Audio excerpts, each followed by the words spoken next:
जयप्रकाश नगर सिगरा के लोग जुलूस के साथ आए हैं। साथियों का बहुत बहुत स्वागत, बहुत बहुत सादर अभिनंदन। बाबा साहब अमर रहे, बाबा साहब अमर रहे, बाबा साहब अमर रहे। भारतीय संविधान जिंदाबाद, जिंदाबाद जिंदाबाद, भारतीय संविधान जिंदाबाद, जिंदाबाद जिंदाबाद, भारतीय संविधान जिंदाबाद।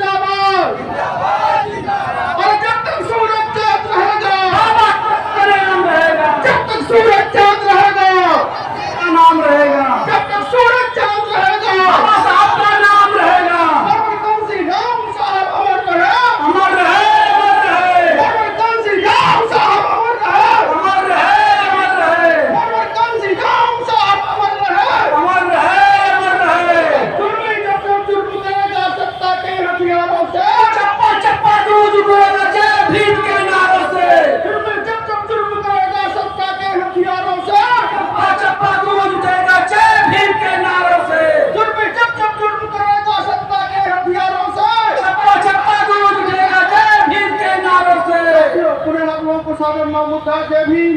और मैं कहता हूँ, गोपाल प्रवक्ता इस मंच के माध्यम से कहता है कि अगर हमारे दबे कुचले वंचितों शोषितों बैकवर्डों के अधिकारों पर कुठाराघात होगा तो ये नारा नहीं, ये वास्तव में हमें तब्दील हो जाएगा।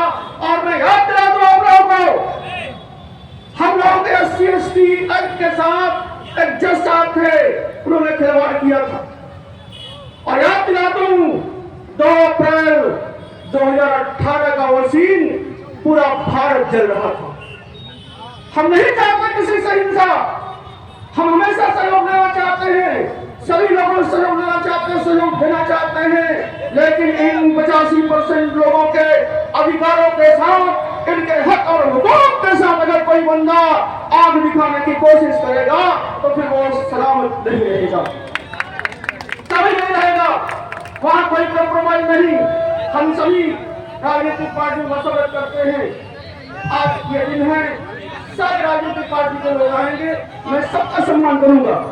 सबके बाबा साहब हमारे अकेले नहीं है, पूरे भारत के नहीं, ये तो विश्व के हैं। बाबा साहब विश्व के व्यक्ति है। मैं अगले वक्त तक वो उनके रूप में है रामदेव साहब है। बहुत बहुत धन्यवाद मास्टर साहब। मैं निवेदन करूंगा डॉक्टर अरुण श्रमिक जी आए, अपनी बात रखें। इसके बाद एक बच्ची बैठी है, इसका गाना होगा। पहले डॉक्टर अरुण श्रमिक साहब आप बात रखें। बहुत बहुत धन्यवाद बड़े भाई।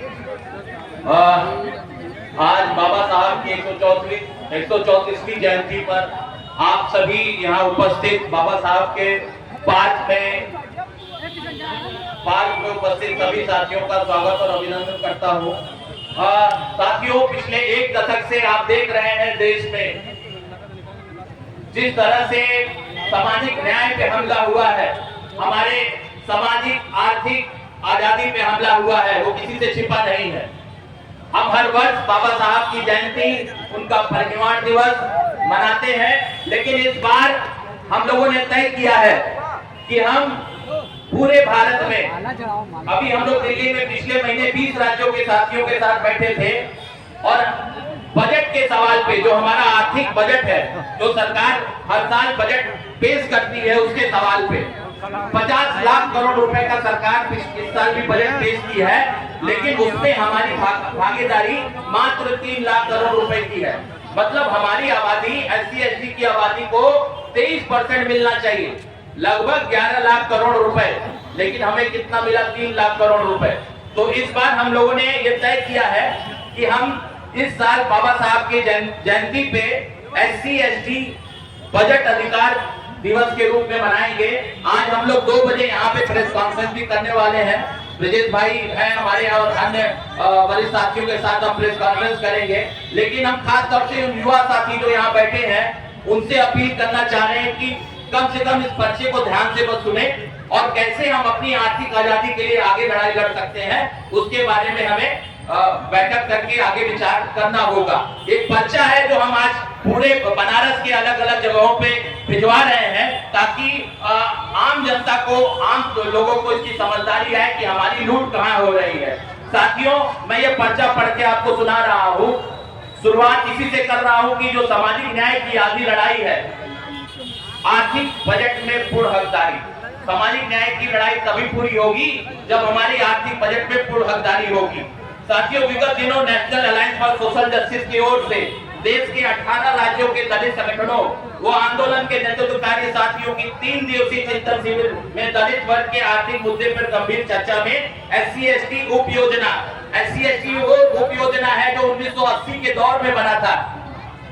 1980 के दौर में जो उप योजना बना था, उसके संदर्भ में हम बात करने के लिए उत्तर प्रदेश सहित सभी राज्यों को केंद्र सरकार द्वारा कानून बनाने हेतु रणनीति पे निर्णय लिया गया है। दलितों और आदिवासियों के लिए उप योजना को राष्ट्रीय कानून बनाने जाने के संदर्भ में national alliance for social justice एवं अन्य संगठन के साथियों ने नेता प्रतिपक्ष को ज्ञापन दिया और देश भर में SC/ST बजट में बड़े पैमाने पर हो रहे लूट के बारे में अवगत कराया।